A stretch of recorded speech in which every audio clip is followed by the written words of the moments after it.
بسم اللہ الرحمن الرحیم۔ السلام علیکم ورحمۃ اللہ وبرکاتہ۔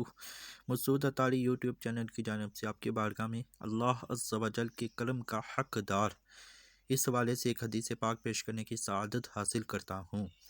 حضرت سیدنا معاذ بن جبل رضی اللہ تعالی عنہ سے مروی ہے کہ سید المبلغین رحمۃ للعالمین صلی اللہ تعالی علیہ وآلہ وسلم نے ہم سے 5 چیزوں کا وعدہ فرمایا ہے کہ جو شخص ان میں سے ایک پر بھی عمل کرے گا وہ اللہ عز و جل کے ذمہ کرم میں ہوگا۔ نمبر 1، جو مریض کی عیادت کرے۔ نمبر 2، جنازے کے ساتھ چلے۔ نمبر 3، اللہ عز و جل کی راہ میں جہاد کے لیے نکلے۔ نمبر 4، حاکم اسلام کے پاس آئے اور نیک اور جائز باتوں میں اس کی اطاعت کرے۔ نمبر 5، اپنے گھر میں اس لیے بیٹھا رہے کہ وہ لوگوں سے اور لوگ اس سے محفوظ رہیں۔ اللہ تبارک و تعالیٰ سے دعا ہے کہ اس حدیث پاک کو یاد رکھ کر عمل کرنے اور دوسروں تک پہنچانے کی توفیق عطا فرمائے۔ آپ کی بارگاہ میں گزارش ہے کہ ویڈیو کو لائک اور شیئر ضرور فرمائیے گا۔